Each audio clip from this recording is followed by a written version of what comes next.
friends, Assalamualaikum warahmatullahi wabarakatuh.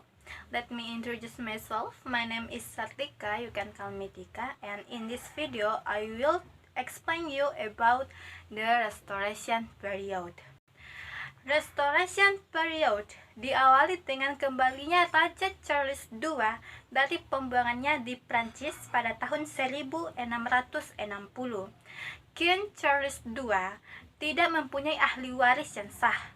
Sejak King Charles II memegang tahtanya kembali, cara hidup di kalangan istana mengalami perubahan besar. Kesenangan-kesenangan yang dulu dikekang oleh kaum Puritan menjadi hal yang umum dan dinikmati secara leluasa. Walaupun begitu, unsur Puritanisme di kalangan masyarakat masih kuat. Perubahan-perubahan ini sangat berpengaruh pada hasil karya kesusastraan yang hasilnya dalam periode ini. Okay, the second, the domination of French period. The domination of French period started when the literati are following their king and patrons to France when Puritans are taken over England. The domination of France have taken place until the next century. Everything considered to be better if they follow French style, not only the good things, but also the bad things. Jadi, periode ini dimulai pada saat sastrawan-sastrawan mengikuti raja mereka dan patron-patron mereka ke Prancis pada saat kaum Puritan menguasai Inggris. Periode pengaruh Prancis yang berlangsung sampai abad berikutnya. Pada saat periode ini, banyak sastrawan yang pergi ke Prancis, dan kembalinya dari sana ke Inggris, mereka mencontoh segala macam hal agar mirip dengan yang mereka lihat di Paris, seperti puisi, bahkan drama. Mereka berpendirian bahwa harus mencontoh Prancis. Segala sesuatu dianggap lebih baik jika mereka mengikuti gaya Prancis, tidak hanya yang baik-baik saja, bahkan yang buruk juga. Okay, the third, realism. Realism in literature is a depiction of a situation and also how humans used it to be. Realism at the first place is not a very important study, but as the time files, realism became a deeper theory and studied in humans' behavior. Jadi, realisme dalam kesusastraan ialah penggambaran keadaan serta manusia sebagai adanya. Pertamanya, realisme ini bukanlah studi yang dianggap penting, tetapi seiring berjalannya waktu, realisme menjadi studi yang lebih teliti dan mempelajari motif-motif yang mendasari perbuatan manusia. Okay, the fourth, heroic couplet. A heroic couplet is a traditional form for English poetry, commonly used in epics and narrative poetry. It refers to poems constructed from a sequence of rhyming pairs of lines in iambic pentameter. Example: Copper's Hill by John Denham, part of his description of the Thames. For example, oh, could I flow like thee, and make thee stream? My great example, is it a my Thames? Thou deep yet clear, thou gentle yet not dull, strong without rage, without overflowing fall. Jadi, dalam zaman Elizabeth maupun Puritan, kebanyakan sastrawan menggunakan bahasa yang rumit dan kompleks, serta menggunakan kalimat-kalimat yang panjang.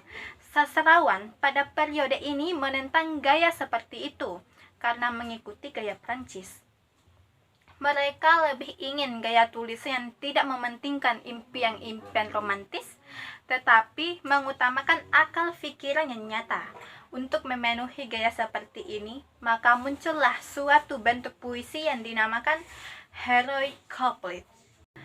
Jadi, contoh gambar di samping adalah John Dryden. John Dryden adalah penyair terbesar pada saat periode restorasi. Ia juga seorang penulis drama dan prosa. Jadi, John Dryden terkenal sebagai penulis yang pendiriannya berubah-ubah. Pertamanya, dengan tulisannya yang berjudul Heroic Stanza on the Death of Cromwell, ia membela Cromwell, lalu ia membela King Charles II dengan tulisannya yang berjudul Penetrate the High Sacred Majesty. Dalam hal agama, ia membela gereja Anglikan terhadap gereja Katolik lainnya di dalam Religio Laici. Tapi akhirnya ia sendiri malah bergabung dengan Katolik dan menulis sajak keagamaannya yang paling terkenal di dalam The Hind and the Panther. John Dryden juga terkenal sebagai seorang penyajak yang pendendam. Di dalam Absalom and Archibald, ia menyerang lewat tulisan musuh-musuh dari King Charles II. Dryden juga menulis sajak-sajak cerita seperti Annus Mirabilis and Alexander Feast. The Fifth. Jadi, slide di samping merupakan contoh penulis prosa yang terkenal pada zaman restorasi. Di sini ada John Evelyn, John Bunyan, dan Samuel Pepys. Jadi, juga ditambah dengan John Dryden. The sixth, prose. For Dryden, for most prose that is about criticizing literature, the example is Discourse on Satire, an essay of dramatic poesy. Jadi, untuk Dryden, prosanya menjadi terkenal karena kritik-kritik sastranya. John Dryden memang diakui sebagai kritikus yang terkemuka pada zaman itu. Contohnya, Discourse on Satire, and essay of dramatic poesy. And next, John Evelyn and Samuel Pepys are famous because they are written their prose with a simple daily language. Jadi, John Evelyn dan Samuel Pepys terkenal sebagai penulis prosa yang menggunakan bahasa sehari-hari, memberikan gambaran yang sangat jelas kepada masyarakat, terutama tentang kalangan atas yang mempunyai skandal-skandal politik. And next, John Bunyan written a religious prose with a simple language and idiomatic. Bunyan's biggest and most famous prose is The Pilgrim's Progress. Jadi, John Bunyan terkenal sebagai penulis prosa yang agamis. Ia menulis prosa keagamaan yang menggunakan bahasa sederhana dan juga idiomatik. Karya John Bunyan yang terkenal dan paling besar ialah The Pilgrim's Progress. The seventh, drama. Comedy of Manners is a comedy that explains about how association, conversation, also intrigues and love affairs between a woman and man with high social status at the time. This length of comedy is often cited imitator of Evan Fuller. Jadi, selama kaum Puritan berkuasa, kegiatan drama-drama terhenti. Namun, pada saat Charles II kembali ke Inggris, teater-teater dibuka kembali dan kehidupan drama menjadi ramai lagi. Drama yang dihasilkan pada periode ini kebanyakan drama komedi, dan yang populer pada saat itu ialah yang dinamakan Comedy of Manners. Komedi ini menceritakan tentang pergaulan, percakapan, intrik-intrik, dan cerita cinta antara wanita dan pria dengan golongan tinggi pada saat itu.